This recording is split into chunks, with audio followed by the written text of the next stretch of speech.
parler rebond autant que possible avec deux grands témoins que sont Hélène Bourboulou et Fanny Lettier que je vais présenter en quelques mots ce matin. Et donc, pour un format qu'on espère le plus dynamique et réactif possible, avec 45 minutes à balayer des thèmes qui vont du bilan de la situation actuelle en bénéficiant du retour et de l'éclairage microéconomique que peuvent nous apporter Hélène et Fanny. Et puis ensuite, également des éléments de bilan sur les dispositifs de relance et enfin quelques éléments sur la thématique qu'on voulait clé et qui nous a lancé dans l'idée de créer cette table ronde, qui est le rebond, notamment pour les PME et les ETI. Donc, Hélène, je commence par toi et je vais te présenter.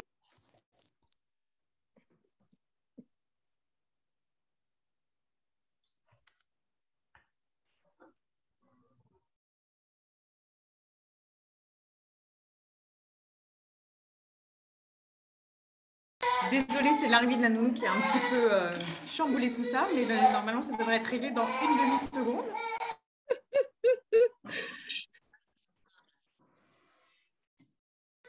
Donc, Hélène, après un parcours à HEC, tu es d'une licence de droit, tu es devenue... Vous m'entendez? Ça devrait se calmer. Vous êtes devenue l'une des plus grandes... Enfin, tu es devenue l'une des plus grandes professionnelles du restructuring, avec plus de 2000 dossiers traités.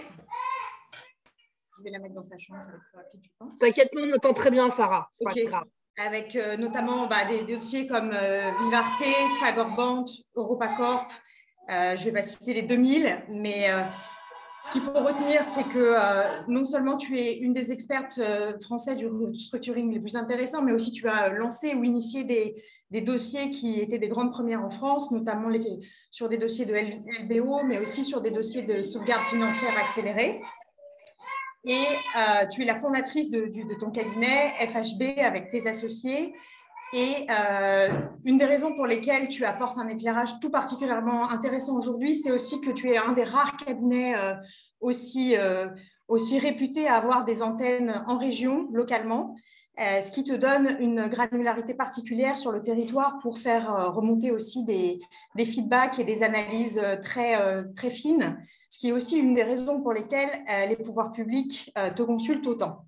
Par ailleurs, je ne reviens pas sur tous tes engagements dans la société civile, puisque malheureusement, j'ai 2 minutes et demie pour te présenter et que c'est beaucoup trop court. Fanny, Fanny, après un parcours à Sciences Po et à l'ENA, des débuts au Trésor et un passage remarqué en tant que secrétaire général du CIRI, tu es partie vers BPI France, où tu t'es lancée dans le capital investissement. Tu as également, tu t'es spécialisée sur le segment PME-ETI à un moment où c'était beaucoup moins simple parce qu'il y avait sans doute beaucoup moins d'argent qu'aujourd'hui. Et tu as commencé à initier toute cette dynamique d'accélération des PME et des ETI. Manifestement, le virus a été inoculé et il a fait part et corps entier avec cette problématique, puisque tu as ensuite fondé ta propre entreprise de capital entrepreneur, comme tu l'appelles, centrée sur les PME et les ETI, avec une logique, je dirais, de finances positives et durables, qui tient compte de l'ensemble des parties prenantes et cherche donc à créer une valeur positive pour l'ensemble de ces parties prenantes. Donc, toi également, tu es très bien par cette activité-là connectée aux PME, aux ETI et aux territoires dans leur ensemble. Et c'est ce qui va sans doute faire toute la richesse de notre table ronde ce matin, à l'aide de vos regards croisés. Et puis, peut-être un élément d'actualité plus spécifique, c'est la parution de ton livre, Carnet de rebond pour PME et ETI, qui nous a un peu donné l'idée de cette thématique ce matin.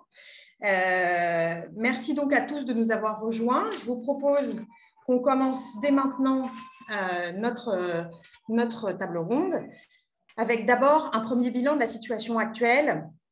Donc, pour vous faire un panorama à grands traits, on est dans une situation assez particulière. Ça fait plus de 2 ans qu'on annonce une hausse des défaillances qui ne vient pas. Si on regarde, et ça va être l'approche que je vais vous proposer avant tout de suite de laisser Hélène et Fanny nuancer ce constat, si on regarde une approche macroéconomique, statistique, ce qu'on constate, c'est quand même que le niveau de défaillance est au plus bas depuis 2 ans. On a seulement évidemment, c'est un chiffre macroéconomique, au niveau individuel, c'est toujours une catastrophe, mais 27 000 défaillances pour l'année 2021. C'est presque 13% de moins que l'année précédente.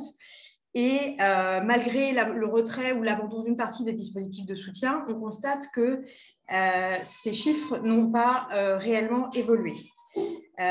Toutefois, ce qu'on constate, c'est également quand même des nuances et des disparités fortes selon les secteurs. Et je proposerai à Hélène et à Fanny de peut-être insister sur ce point.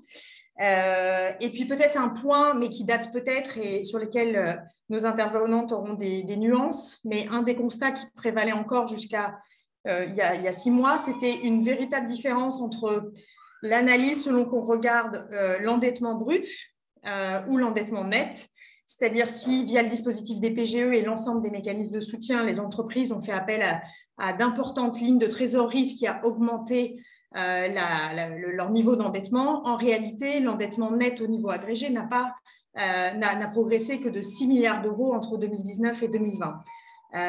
Et donc, ça pourrait pousser à l'optimisme. Toutefois, voilà, l'intérêt de cette discussion, ça va être de voir si Hélène et Fanny constatent des nuances à leur échelle et dans le cadre de leurs interactions professionnelles. Donc, ce que je vous propose, c'est de commencer peut-être avec Fanny. Merci beaucoup, Sarah. Bonjour à tous. Ravie d'être avec vous ce matin pour échanger avec Hélène. Donc, effectivement, moi, aujourd'hui, je suis davantage aux côtés des PME ETI en accompagnement de leur développement. Et donc, j'espère vous apporter un point de vue complémentaire à celui d'Hélène qui est restée sur le front aux côtés des entreprises qui traversent des difficultés. Ce qu'on peut voir aujourd'hui, en fait, c'est globalement au niveau macro une situation qui est satisfaisante au sens où, effectivement, autant 2008 avait été une crise assez aiguë de trésorerie pour l'ensemble des entreprises, autant lors de cette crise, les dispositifs de soutien dont on parlera tout à l'heure, massivement déployés, ont quand même globalement permis aux entreprises de passer ce moment. Pour autant, des crises, il y en a parce que les situations d'entreprise, on les regarde d'un point de vue microéconomique et il y a des nuances à apporter. Première nuance, effectivement, l'aspect sectoriel. Tu l'évoquais, Sarah. Il est certain que quand on est une entreprise spécialisée dans le conseil ou quand on est dans une entreprise effectivement industrielle, alors que l'industrie continue à investir, eh bien, on peut passer plus facilement que lorsqu'on est dans l'événementiel, que lorsqu'on est aussi dans le domaine du tourisme ou dans le domaine aéroportuaire. Là, on a eu véritablement des déflagrations majeures avec des arrêts d'activité prolongés et qui font qu'aujourd'hui, ça reste difficile.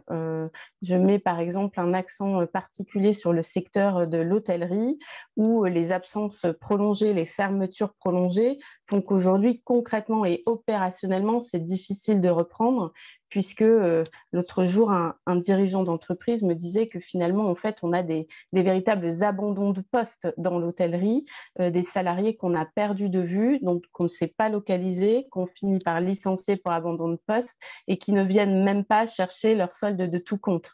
Donc, c'est dire le niveau de crise non seulement financière, mais aussi humaine qu'ont pu traverser ces secteurs-là, qui mettront bien évidemment beaucoup de temps à se construire parce que se construire, ça voudra dire se réinventer.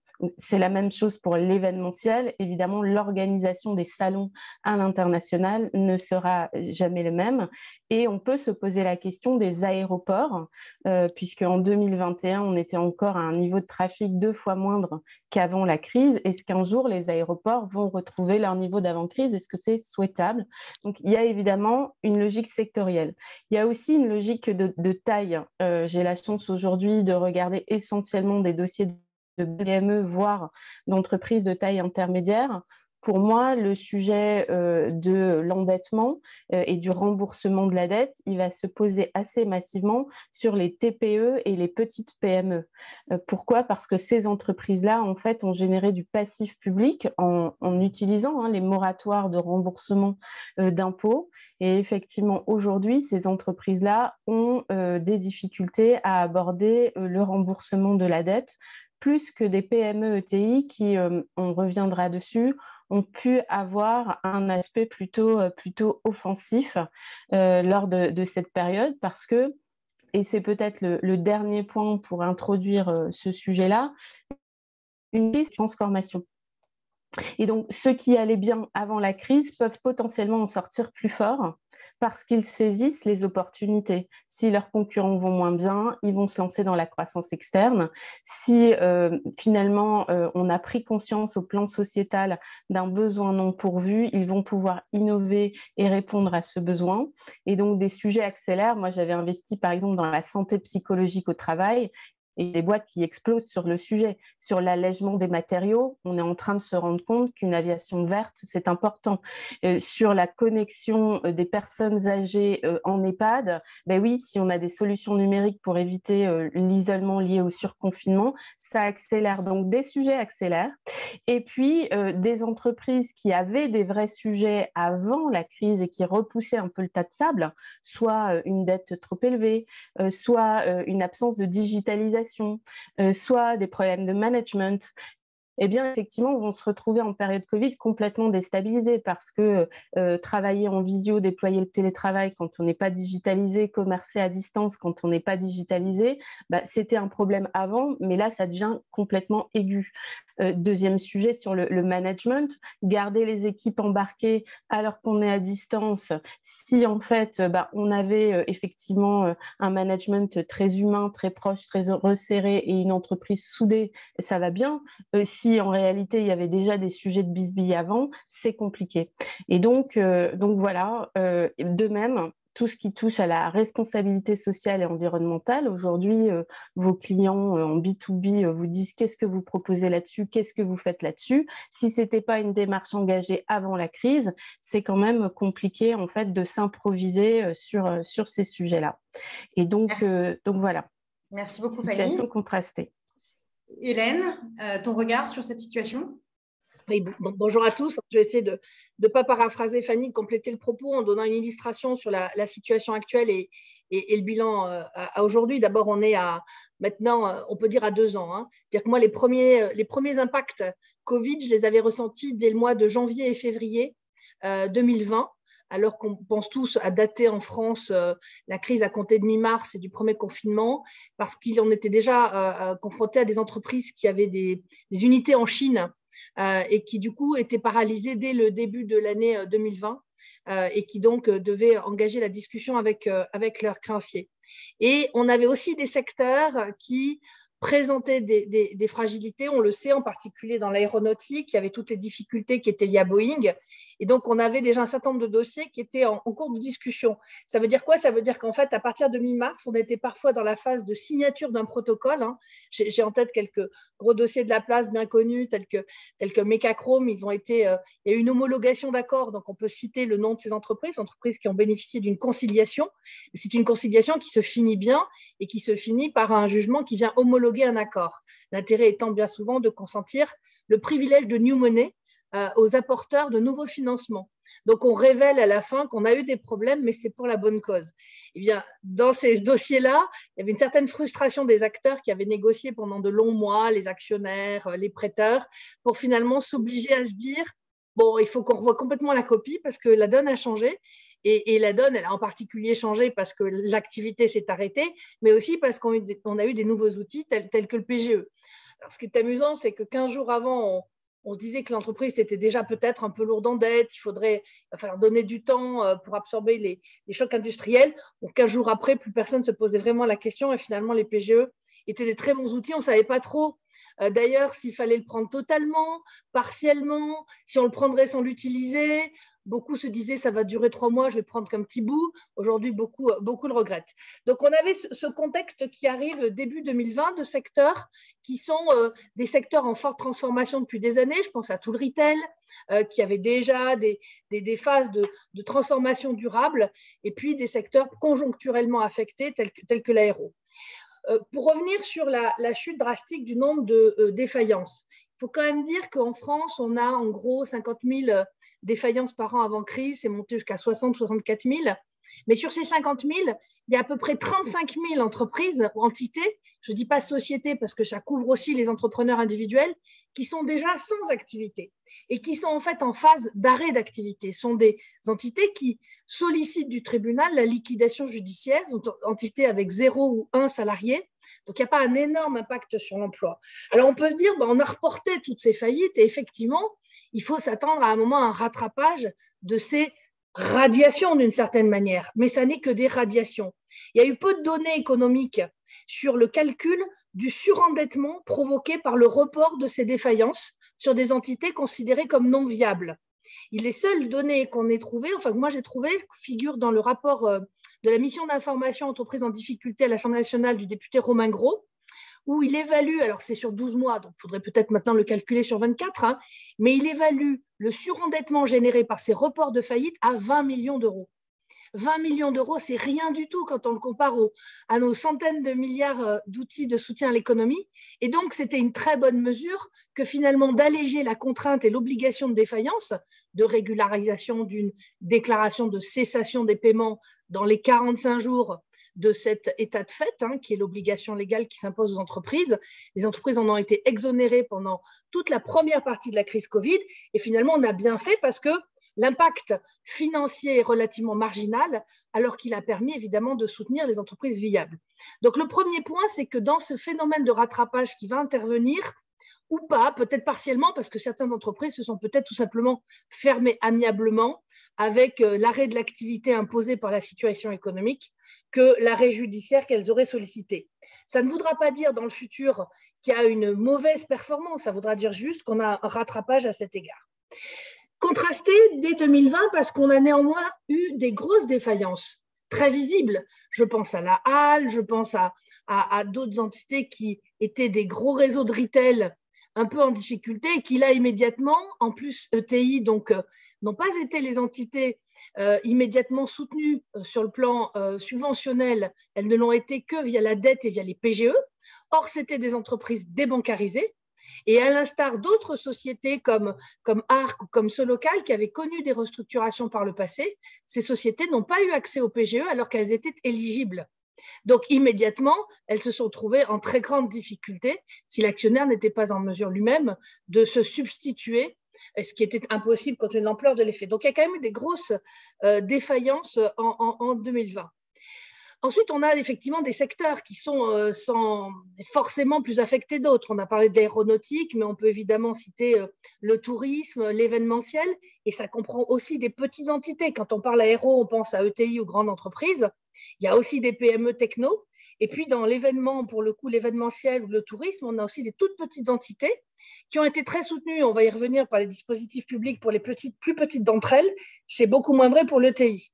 Et puis, plus récemment, plus conjoncturellement, en réponse à des mouvements de fond de transformation de l'économie, on a l'automobile et toute la chaîne automobile, parce qu'indépendamment du Covid, et même si le Covid est un accélérateur, on avait évidemment cette recherche de la voiture électrique qui prend le pas, et on le voit bien sur l'acte de consommation, sur les voitures traditionnelles, et on n'a pas évidemment pour toutes les unités qui travaillent à la chaîne, la filière traditionnelle, de solutions aujourd'hui de transformation. Et on a le retail qui continue à être en difficulté, avec aussi des très bons exemples, des très bonnes illustrations d'utilisation opportune des outils de traitement des entreprises en difficulté ou d'anticipation.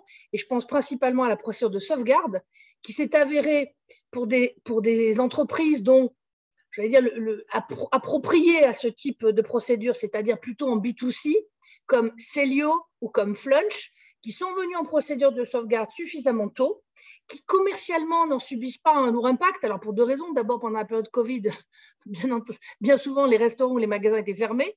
Et à défaut, le client, il vient, il paye, il achète. Donc, on n'est pas du tout sur un acte de crédit futur qui engage pendant plusieurs mois et créerait l'inquiétude pour celui qui contracte avec l'entreprise de finalement avoir payé un acompte, pas être livré, etc., comme on peut le voir dans la chaîne industrielle ou dans le B2B. Des entreprises comme Célio, comme Flunch, ont eu recours à la sauvegarde pendant cette période et ont accéléré leur transformation et leur sauvetage. On observe enfin, toujours dans le bilan actuel, on observe qu'au deuxième semestre 2021, donc on est censé être dans une phase de reprise. D'abord, il y a eu des à-coups. Et puis en plus, depuis novembre, décembre, moi je vois clairement, et à travers tous nos bureaux, ça a été plutôt visible ici et là, mais de manière équilibrée sur les 16 bureaux sur le territoire de FHB, reprise des défaillances. Alors c'est ça reste, c'est pas une vague, c'est pas vrai du tout. En revanche, il y a une activité qui n'existait pas auparavant et qui montre déjà des signaux de défaillance d'entreprise. Et j'allais dire, celles qui s'en préoccuperont le plus tôt auront le plus de chances de s'en sortir parce qu'elles sont encore avec un peu de trésorerie et donc du carburant pour fonctionner. Et puis, on n'avait pas du tout imaginé combien l'inflation, les problèmes d'énergie, d'approvisionnement, de recrutement, Fanny a fait référence tout à l'heure au RH, viendrait peser sur la reprise en générant des retards dans les livraisons parce que les appros eux-mêmes arrivent en retard, en générant des difficultés de fonctionnement sur le terrain. Actuellement, je m'occupe d'une entreprise qui, à fin novembre, a une situation X. Sur cette base, c'est ouvrir une conciliation fin décembre parce que manifestement, elle aura une crise de cash en juillet. Donc, il va falloir réaménager la dette. OK, aucun problème. Je rencontre les banques le 15 janvier. Et le 25 janvier, 10 jours plus tard, le chef d'entreprise m'appelle, il me dit, écoutez Hélène, j'ai un problème, c'est soit la paye, soit les fournisseurs. Mais quand? Ce mois-ci. Je dis, comment c'est possible? Le problème, vous l'avez vu venir pour juillet. On parle d'une entreprise de 250 salariés, on ne parle pas d'une toute petite TPE qui n'est pas du tout outillée sur le plan comptable. Eh bien, il y a eu trois phénomènes. D'abord, on a pris fin novembre et pas fin décembre. Or, l'impact du coût de l'énergie en particulier est très visible à partir de la fin d'année, plus que les mois auparavant. Deuxièmement, c'est tout bête, mais le Covid a entraîné un absentéisme très fort dans les équipes comptables et financières. Donc, la compta, elle n'était pas à jour, en fait, à mi-janvier. Il y avait un retard sur la comptabilité sur décembre et novembre. Donc, l'idée que donner la trésorerie à fin décembre, alors qu'il y avait eu ponctuellement un décalage de 3 jours dans le paiement, donnait une vision erronée de l'entreprise. Troisièmement, comme il n'arrivait pas à se faire livrer des boîtes de conserve, pour faire simple, il ne pouvait pas vendre les produits qu'il fabrique et qu'il mette dedans. Et quatrièmement, au lieu de payer 60 000 € de facture EDF, il payait 300 000 € de facture EDF. Et ça, c'est arrivé en janvier. Donc, ce phénomène-là a conduit alors à la fois à mauvaise anticipation de leur part, mais également crispation de toutes les difficultés. Alors, on a tout de suite trouvé une solution avec la région, les actionnaires pour faire un prêt d'urgence et on va repartir sur notre négociation. Mais voilà une illustration des difficultés que les entreprises très concrètes ont pu avoir qui viennent troubler leur lecture. Enfin, on a, et on va y revenir, aujourd'hui, en France, 125 000 salariés confrontés par des procédures collectives, c'était 250 000 il n'y a pas très longtemps, et c'est en fait beaucoup plus si on considère en revanche toutes les procédures amiables, qui sont des procédures confidentielles et qui ont montré leur succès en France, au point d'ailleurs d'inspirer sur toutes ces procédures d'anticipation, alors pas forcément nos procédures confidentielles, mais au moins les procédures d'anticipation telles que la sauvegarde, qui ont inspiré la transposition, et donc une harmonisation sur le plan européen des différentes procédures sur lesquelles on va revenir. Donc voilà, premier bilan très contrasté avec des secteurs plus en difficulté que d'autres. Moi, je trouve vraiment un frémissement, plus qu'un frémissement depuis novembre-décembre, et des difficultés plus structurelles sur l'énergie, l'appro, etc., que celles qu'on avait imaginées, et donc des secteurs tels que le bâtiment, qui a une énorme demande actuellement, donc ce n'est pas du tout un problème de demande, n'arrive pas à assumer le carnet de commandes et donc se trouve là aussi en peine, alors que ce n'est pas un secteur qui immédiatement, au contraire, souffrait du Covid et il a plutôt été boosté par le Covid. Merci beaucoup, Hélène. Du coup, on enchaîne rapidement sur le bilan que vous tirez des outils de relance. Donc, Hélène nous a déjà dit quelques mots sur les PGE. Je sais que tu avais peut-être aussi quelques éléments complémentaires d'analyse, Hélène, sur les ratios d'endettement et éventuellement quelques mots là-dessus. Et ensuite, Fanny fera peut-être un éclairage plus sur le lien entre PGE et acquisition, et puis aussi quel est le bilan qu'elle tire des prêts participatifs, par exemple, ou des obligations relance. Effectivement, juste un mot là-dessus. Hein. On est traditionnellement en France un pays où on n'a pas la culture des fonds propres.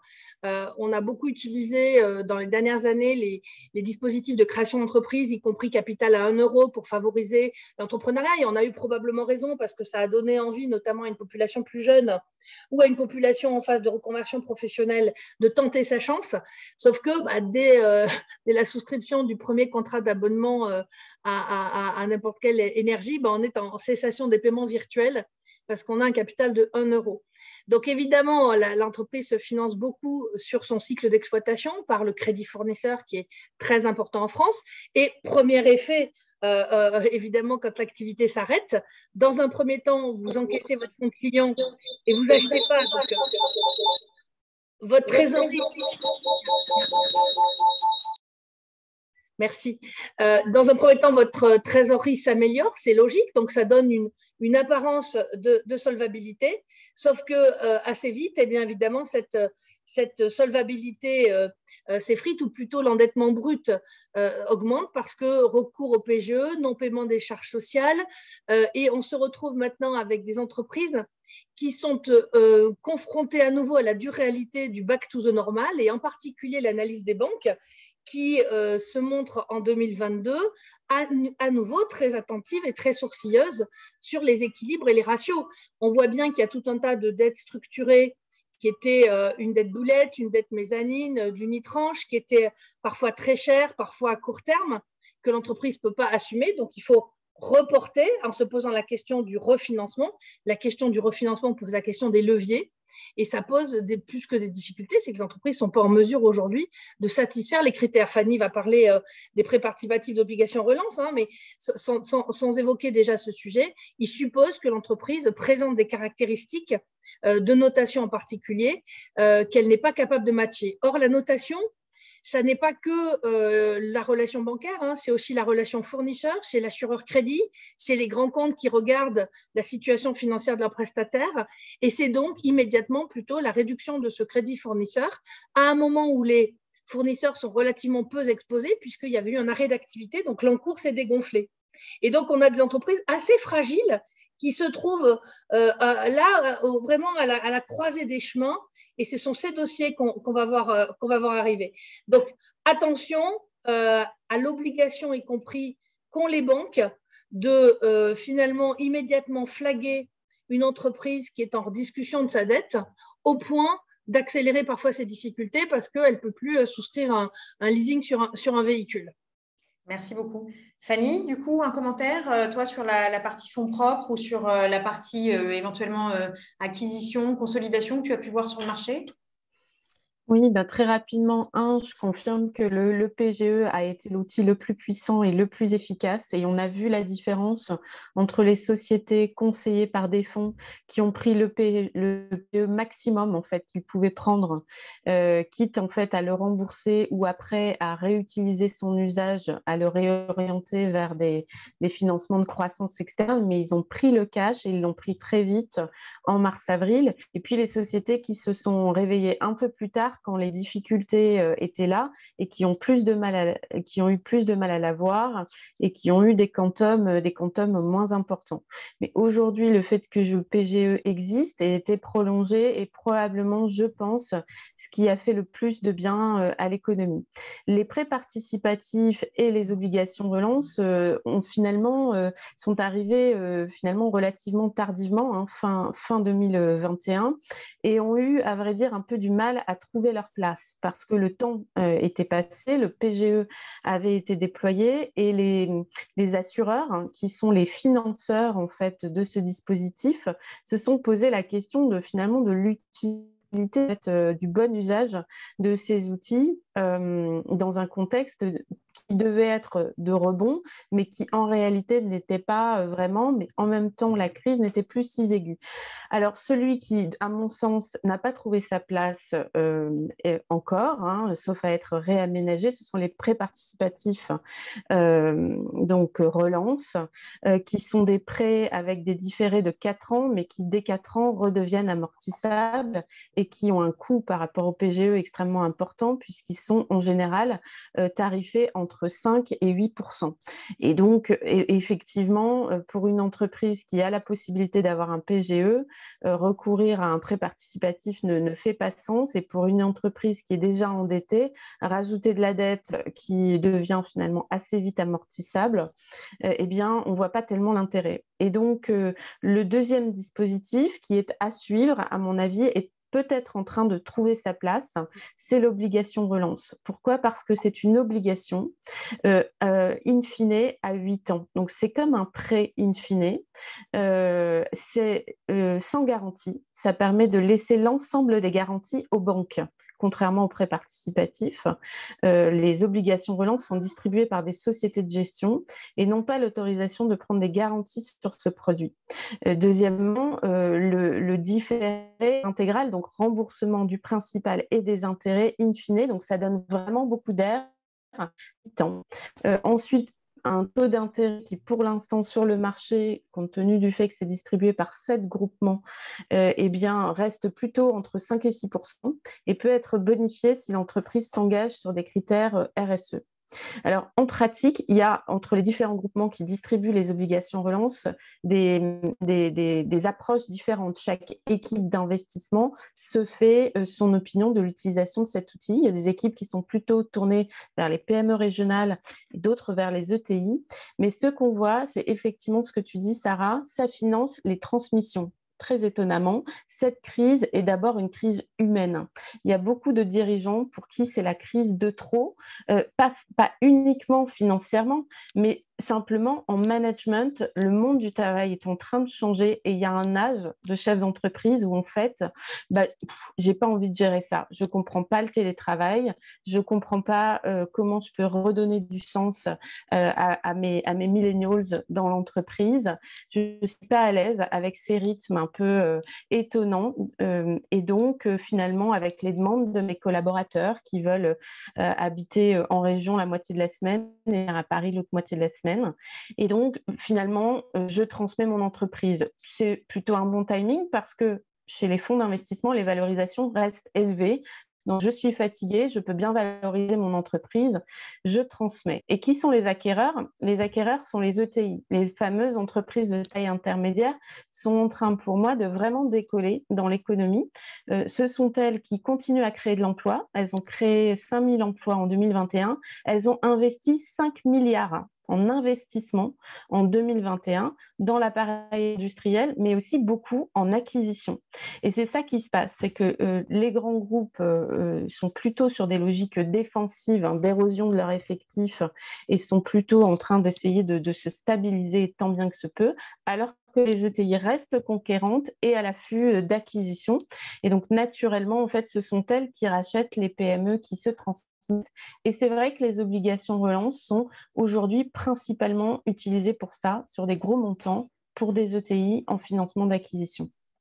Et en complément de ce propos, là, je confirme donc les obligations relance sont disponibles en fait depuis assez peu de temps, hein, fin 2021, et moi je commence à les voir dans les dossiers.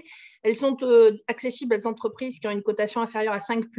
Bon, 5+, c'est déjà entreprise fragile, donc ça veut dire que c'est pas non plus réservé à une élite. Alors il faut être capable de démontrer des ratios de EBITDA soit avant Covid, soit pendant Covid, et surtout à partir de 2023, qui démontrent quand même que l'entreprise a eu une crise ponctuelle et qu'elle n'était pas structurellement et durablement en difficulté.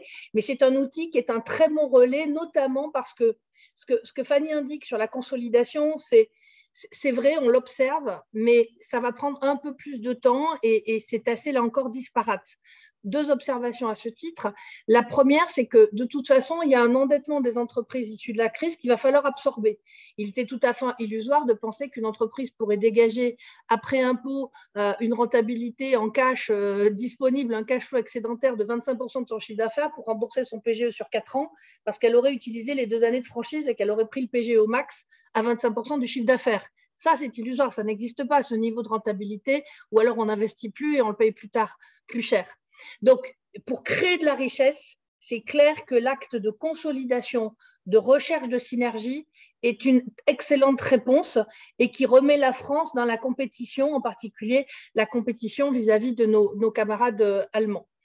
En même temps, qu'est-ce qu'on observe? On observe aussi des entreprises familiales plus petites, qui sont des entreprises performantes, alors qui n'ont pas forcément axé la démarche d'entreprise sur la recherche du profit optimal, ni forcément à court terme, parce qu'à court terme, c'est parfois un calcul un peu aujourd'hui insuffisant, on le voit bien, il faut aller chercher d'autres choses, en particulier dans la durabilité, dans le temps long de cette pérennité, avec des critères qui ne sont pas immédiatement des critères de performance financière, mais sans le savoir, c'est des entreprises qui ont plutôt réinvesti, qui n'ont pas forcément versé des gros dividendes aux actionnaires, qui ont géré avec la famille dans l'entreprise.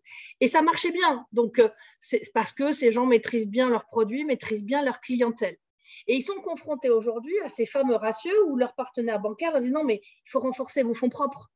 Or, il n'y a relativement pas d'outils et il n'y a pas d'offres pour apporter une solution à ces entreprises qui, encore une fois, sont des entreprises qui n'étaient pas en difficulté avant Covid et qui donc sont aujourd'hui détenues et dirigées par des familles qui ne comprennent pas pourquoi, du fait du Covid, on va devoir les exproprier finalement. Parce que si on applique mathématiquement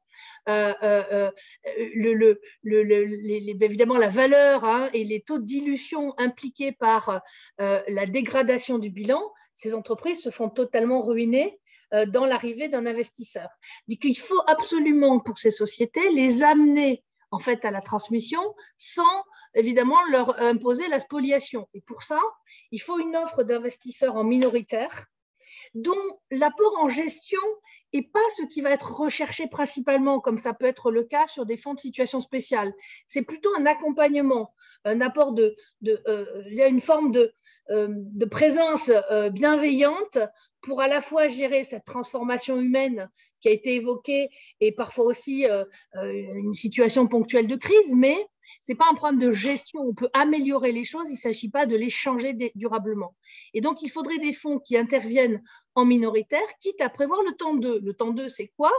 J'interviens à 30, 35, 45% dans votre entreprise, j'apporte quelques fonds propres, mais on trouve des outils qui ne vous diluent pas totalement, et vous avez votre feuille de route, votre BP. Si à 3, 4, 5 ans, selon l'entreprise, eh bien, vous réalisez votre BP, après tout, c'est vous qui avez une option pour me sortir.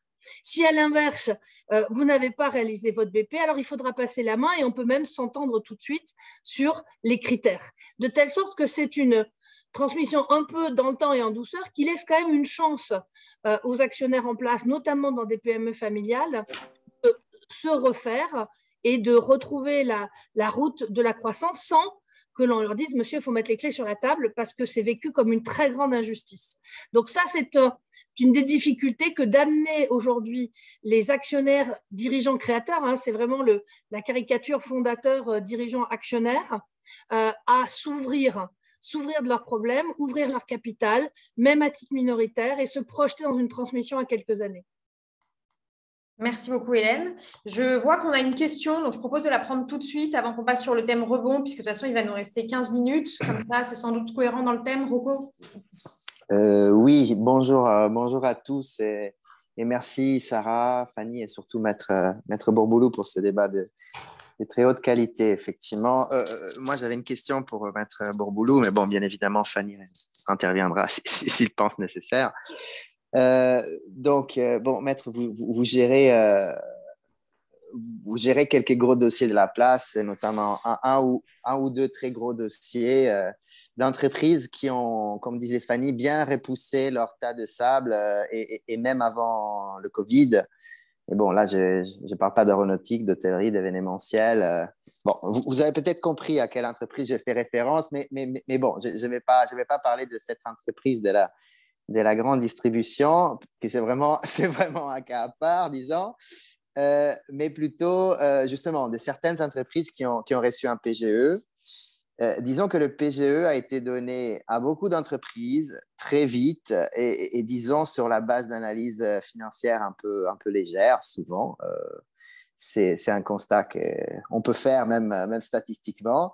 Et statistiquement, un nombre d'entre elles, ça faisait des années qu'ils repoussaient leur tas de sable. Donc, ma question, elle est là. À votre avis, combien d'entreprises vraiment un peu quittes aurait reçu un PGE. Voilà, votre estimation à la louche, bien sûr, il n'y a pas de chiffre réel, et c'est juste un sentiment, mais bon, votre sentiment est très important, bien sûr. Et à votre avis, combien feront défaut d'un PGE? Bon, là, c'est peut-être vous en demandez trop, mais bon, j'aimerais bien avoir votre avis, effectivement. Je vais vous décevoir parce qu'alors on n'a pas du tout le même sentiment. Moi, je peux vous dire que tous les gens avec qui j'ai travaillé et les anciens collègues de Fanny Ossiri le savent bien, depuis mi-mars 2020, chaque obtention de PGE a été un combat dans les dossiers que j'ai eu à traiter. Donc, c'est probablement parce que les dossiers qui font l'objet de mandat ad hoc ou de conciliation sont suivis par les équipes des affaires spéciales des banques et donc une équipe avertie et qui est sensible en fait à la projection. Et même si c'est difficile, on met un PGE en place, mais on le traite comme un crédit ordinaire qu'il faudra rembourser.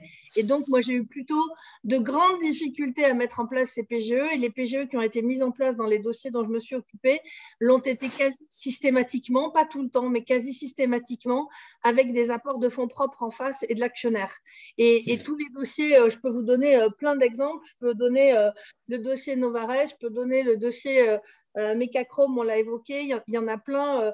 Alors, ils n'aiment pas qu'on parle d'eux, donc je parle que de ceux qui ont été très visibles, et puis les autres, je les passe un peu sous silence, mais pratiquement dans tous, il y a eu un apport de l'actionnaire en face. Donc, les situations à lesquelles vous faites référence sont des situations qui ont pu être traitées hors champ du mandat ad hoc et de la conciliation, et donc je ne peux pas donner beaucoup d'avis. On a aussi des situations dans lesquelles malheureusement, le PGE a été utilisé pour rembourser des engagements bancaires de telle sorte qu'il y a eu zéro new cash pour la société. Et on a plusieurs exemples en la matière, puisque le PGE était venu pour soutenir l'entreprise et lui permettre d'honorer l'ensemble de ses échéances, que ce soit ses échéances d'exploitation ou ses échéances financières. Et on a vu qu'il y a eu d'autant plus de PGE qu'il y avait un cours bancaire en place. Et donc, et d'ailleurs, s'il n'y avait pas d'encours bancaire, on a eu parfois les plus grandes difficultés à trouver un PGE, voire on n'en a pas trouvé. C'est des exemples que j'ai donnés tout à l'heure. Donc, je ne suis pas certaine, je n'ai pas l'expérience que vous décrivez. Je ne dis pas qu'elle n'existe pas, mais je n'ai pas cette expérience-là. Et en ce qui concerne les défaillances, je ne sais pas si les défaillances vont pouvoir venir du PGE. Ce que j'observe, c'est qu'on a des outils aujourd'hui d'étalement du PGE.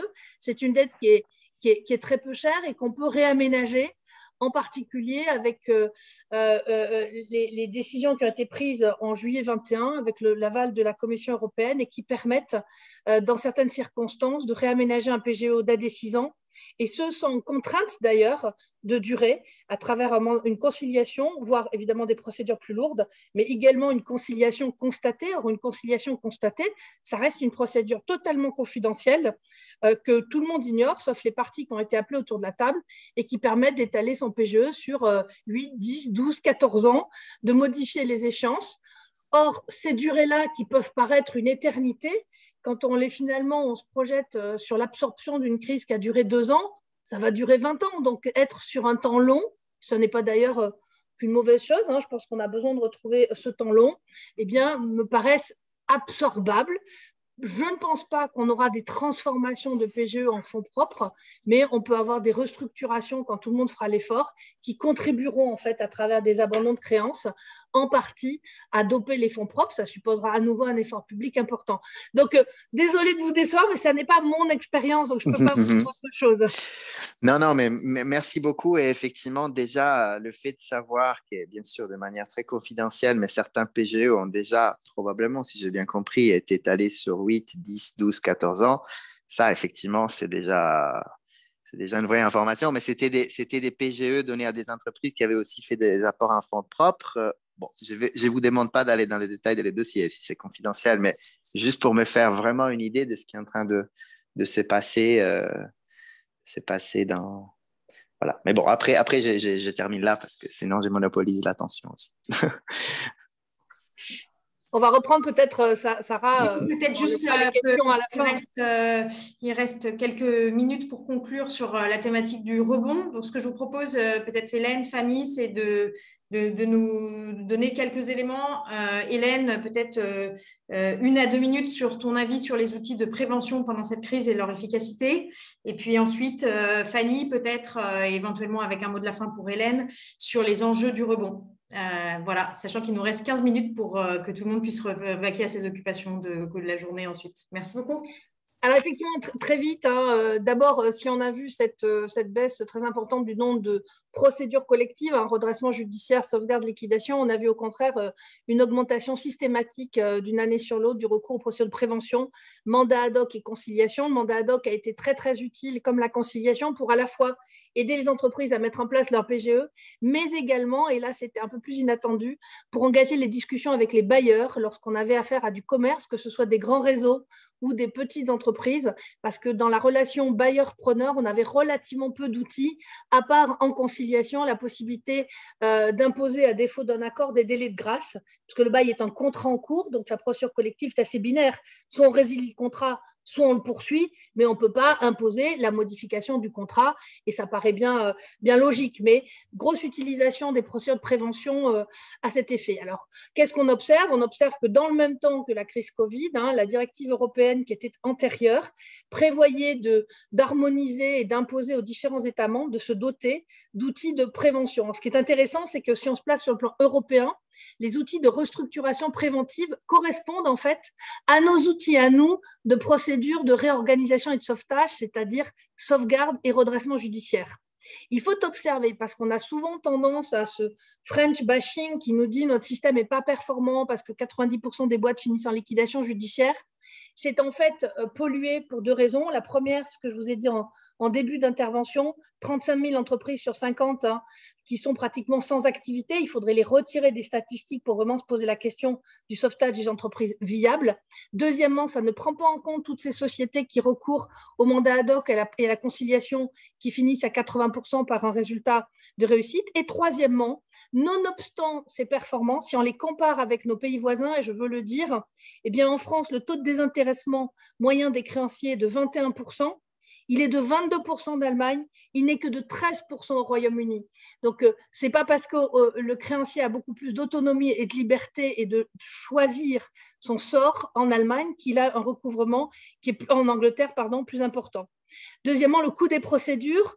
On dit tout ça est trop cher. C'est la raison pour laquelle les entreprises n'utilisent pas ces procédures, en particulier mandat ad hoc, conciliation. C'est également inexact. Le système français est plutôt beaucoup moins cher que nos homologues étrangers. Le coût des procédures en pourcentage du recouvrement en France est de 13%. Il est de 26% en Allemagne. Il est de 40% au Royaume-Uni. Donc, les écarts sont très importants. Alors, certes, c'est un pourcentage de recouvrement. Donc, si on recouvre un peu, on peut se dire que finalement, le système n'est pas performant. Mais si vous mettez ça en lumière avec le taux de désintéressement que j'ai évoqué juste avant, ce n'est pas juste de dire ça. Enfin, la durée moyenne des procédures collectives en France est de 13 mois. Elle est de 25 mois au Royaume-Uni, de 39 mois en Allemagne. Donc là encore, à tempérer parce que ça comprend toutes ces petites entités quasi fermées à l'origine. Donc évidemment, il est plus facile de clôturer les liquidations. Mais là encore, ça montre quand même une tendance plutôt satisfaisante. Et enfin, et c'est le critère le plus important, 68% des emplois sont préservés en France grâce aux procédures collectives. Je ne parle pas des procédures amiables. Parce que plus une entreprise est dotée en chiffre d'affaires, en capital, en salariés, en structure, plus elle a de chances d'anticiper parce qu'elle a un prévisionnel, un budget, et plus elle utilise ces outils à bon escient. Et les procédures de redressement judiciaire et de sauvegarde sont des très bons outils quand on les prépare. Ça suppose une très bonne communication, ça suppose de changer les mentalités, mais ce sont considérés comme des outils de restructuration préventive, contrairement à la liquidation et la fermeture, qui est la procédure dominante, qui était la procédure dominante juste avant la directive dans les autres États membres. Donc, Aujourd'hui, il y a des vrais facteurs d'attractivité dans ces procédures. Conciliation, sauvegarde, redressement, ça permet de renégocier son PGE au-delà de 6 ans. Aujourd'hui, la caution personne physique peut se prévaloir du plan de redressement. C'est un grand progrès qui avait été annoncé dans la loi Pacte. C'est majeur pour les petites entreprises parce que si en liquidation judiciaire, comme en redressement judiciaire, on appelle votre caution dès que le plan est arrêté, alors pourquoi aller en redressement et payer ses dettes? Alors que si, en revanche, je peux préserver ma caution pendant toute la durée de respect de son plan par mon entreprise, alors là, je vais plutôt y aller plus vite que plus tard pour être sûr que l'entreprise le respecte, ce plan. Et donc, on a aujourd'hui, à la fois pour les grandes entreprises et pour les PME, des outils en France qui sont des outils qui à la fois préservent l'entrepreneur, mais également donnent une vraie chance à l'entreprise de rebondir. Et ces outils vont trouver évidemment toute leur pleine mesure en sortie de crise. J'ai été plus longue que prévu, Sarah, excuse-moi. Merci Hélène. Fanny, vas-y. En 2 secondes, puisque tu me demandais quels étaient les principaux leviers de rebond en entreprise, j'en vois 2. Le premier, j'en ai déjà parlé. Cette crise n'est pas comme les autres. Elle a une dimension humaine forte et elle bouleverse totalement le rapport au travail.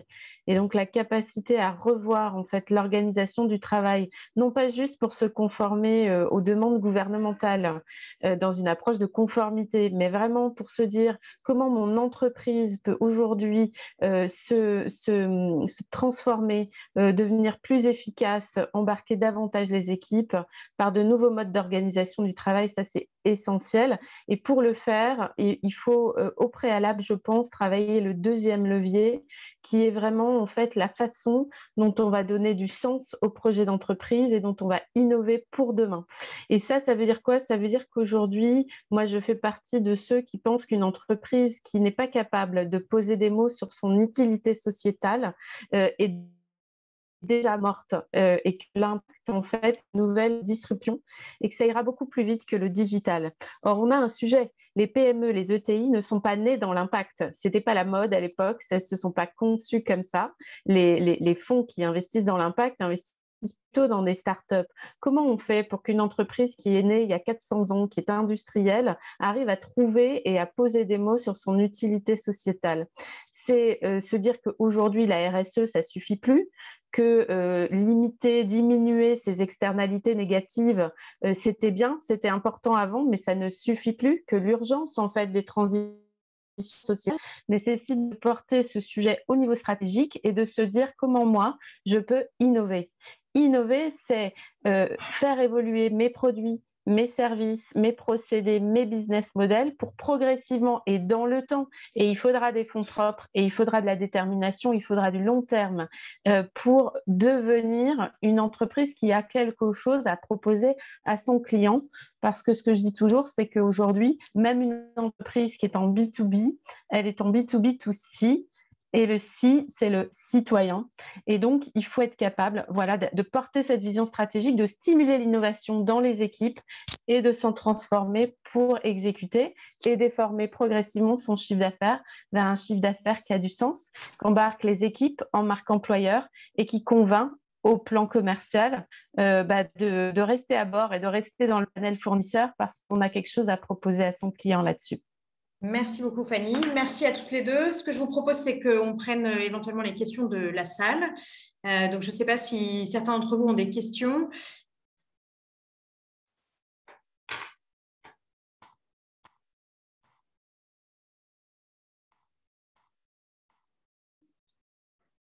Quelqu'un souhaite-t-il se lancer? Sinon, je repasse la parole à Hélène qui avait encore quelques mots à dire sur le rebond. Alors, moi, je suis ravie de poursuivre l'échange. Je pense qu'il va falloir faire preuve d'humilité. Fanny a raison, il faut mettre du sens et une ambition dans les entreprises pour embarquer tout le monde et il faut le faire avec beaucoup d'humilité et d'adaptabilité.